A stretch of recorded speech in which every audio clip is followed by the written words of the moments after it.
Hare Krishna, mi nombre es Karunya Nitai Das.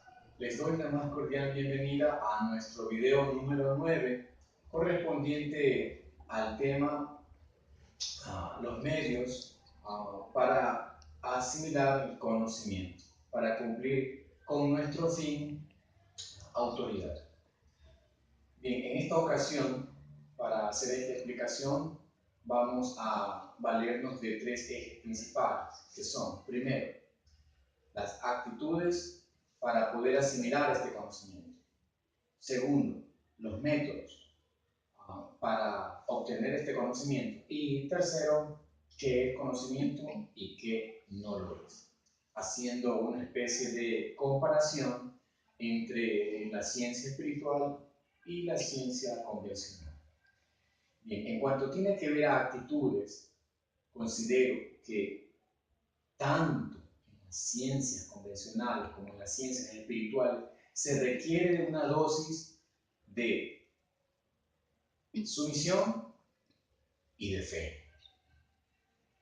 En las ciencias ordinarias, también los estudiantes, en cierto sentido, necesitan depositar o desarrollar algo de humildad y de sumisión para recibir la información de su profesor, de su maestro, aunque muchas veces se da el caso de que los estudiantes piensan que por el hecho de estar pagando un instituto o de pagar un profesor, ellos tienen ya comprado ese conocimiento. En términos espirituales es mucho más imperativo tener una actitud humilde, como dice el Bhagavad Gita el 4.34. Tadvidi pranipatena pariprashnena sevaya. Es necesario acercarse a una persona que tiene conocimiento, hacerle preguntas en forma sumisa y ofrecerle servicio. En las ciencias cotidianas muchas veces el hombre no va con esta actitud, va para inquirir, o si a veces se presenta en una forma humilde, lo hace únicamente por interés y no necesariamente con una actitud reverencial o de verdadera sencillez, humildad ante su maestro. Ni tampoco hay un servicio, ¿no?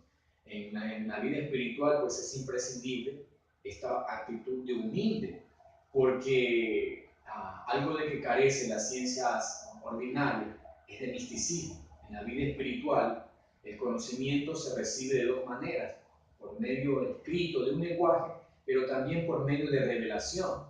Y si uno va con la actitud sumisa ante el maestro, ante el guru, entonces uno no solo va a recibir conocimiento, sino también comprensión. De esto habla también Krishna en el Bhagavad Gita, por ejemplo, en el capítulo 10. Él dice, Tesan satata yuktanam vayan tam pritipurvakam. Aquellos que están constantemente dedicados a servirme, yo les doy la inteligencia mediante la cual pueden venir a mí. O Teshan evanukam partan aham agyanayantama nasayami amavastogyana pipena vashata.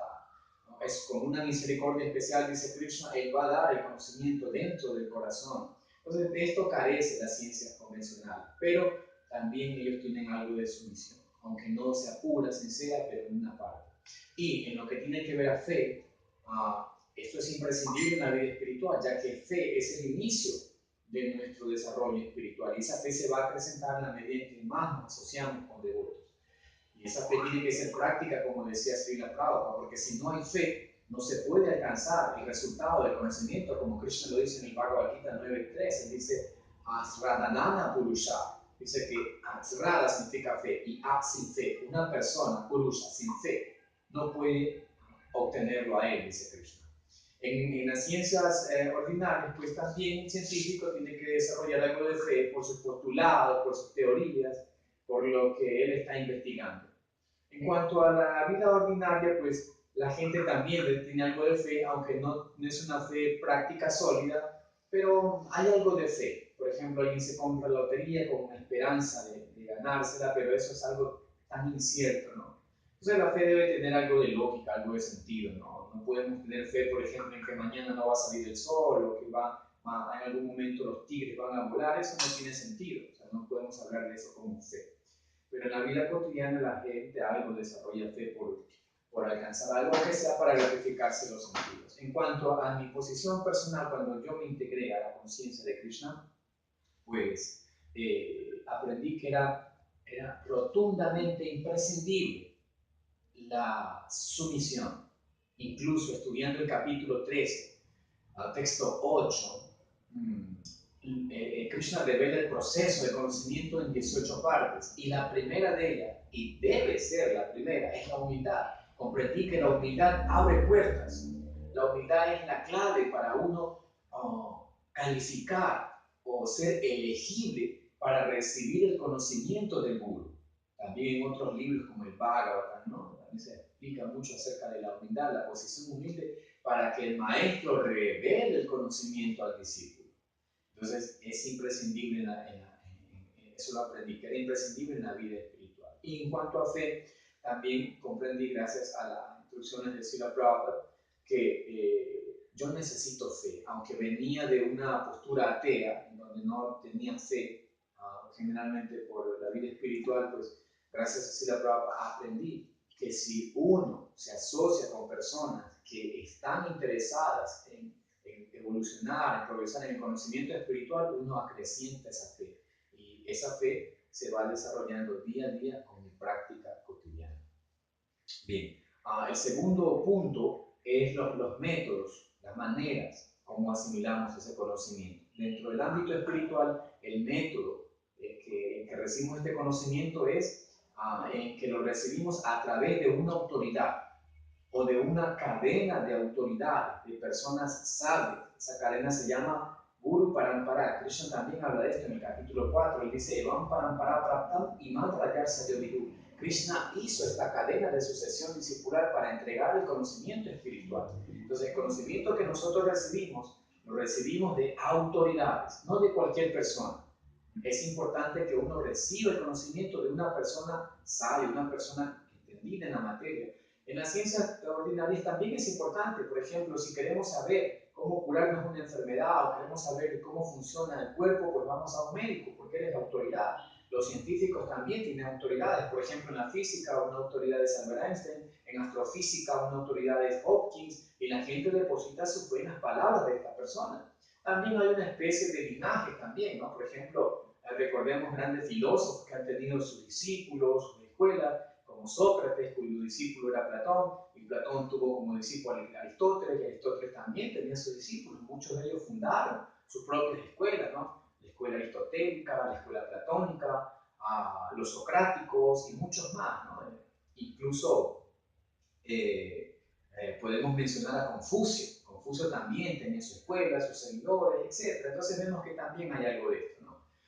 En la ciencia material, pero en la ciencia espiritual es muy imprescindible recibir el conocimiento de personas que no tengan intenciones, motivaciones personales de obtener dinero, riqueza, prestigio, fama, ¿no? Es una cadena impoluta de personas santas que simplemente están transmitiendo ese mensaje que el Sri Sopanesa lo llama como sabda.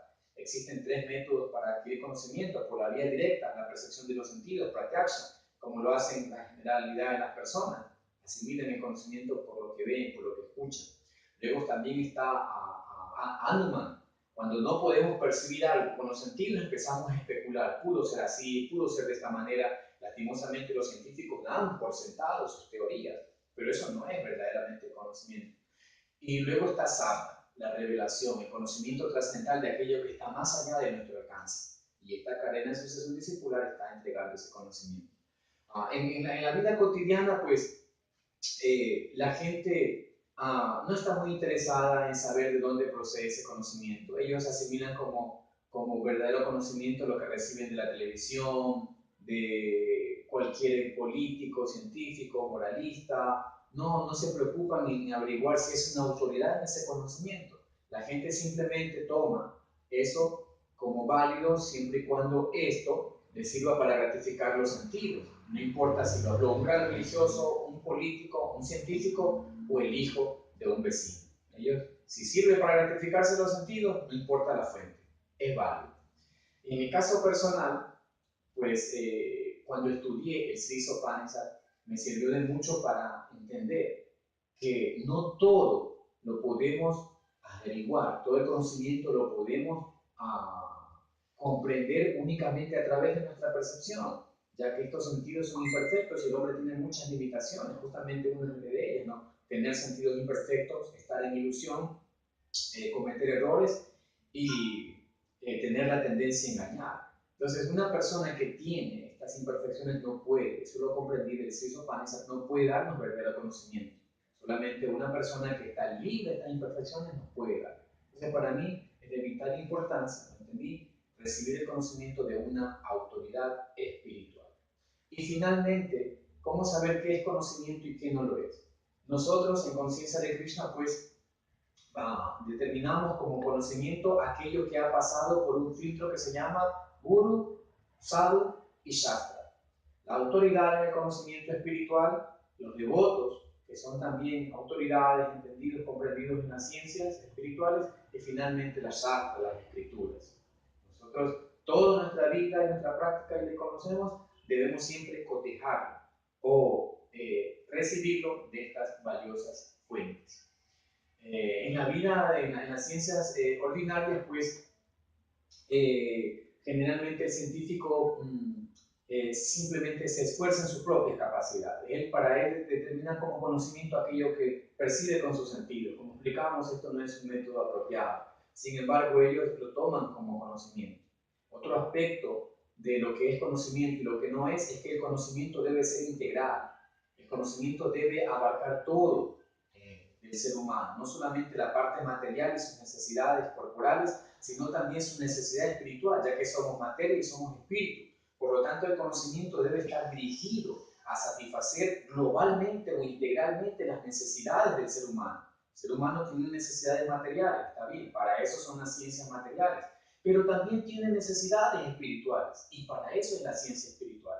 Pero el conocimiento que solamente se limita a satisfacer las propensiones corporales, entonces no puede llamarse como verdadero conocimiento, sino el conocimiento global integral. Esa es lastimosamente la limitación del conocimiento en términos mundanos, que muchas veces es erróneo y otras veces es limitado. En cuanto a la gente en general, pues ellos en realidad están en una posición muy precaria, ya que al no recibir epistemología, no saber cómo tratar el conocimiento, cómo abordarlo, de quién recibirlo, ellos dan por cierto cualquier cosa que reciben. Para ellos es igual si lo ven en un periódico, una revista, lo dijo un científico, lo dijo cualquier persona, ellos pues toman como conocimiento cualquier cosa porque no tienen herramientas de cómo discernir qué es y qué no es, qué es vidya y qué es avidya, como dice el Sri Sopanza. En mi caso personal, pues he desarrollado la convicción firme de que todo el conocimiento debe provenir de estas fuentes, ¿no? Como son Guru, Sadhu y Shastra. Ellos son los que nos dan la verdad, el conocimiento verdadero. De lo contrario, pues simplemente puede tomarse como una especulación, ¿no? Entonces uno debe siempre recurrir a Guru, Sadhu y Shastra para saber qué es conocimiento y qué no lo es. Bien, esta es la explicación en cuanto a las actitudes, en cuanto a los métodos y en cuanto a saber qué es conocimiento y qué no lo es. Hare Krishna, muchas gracias.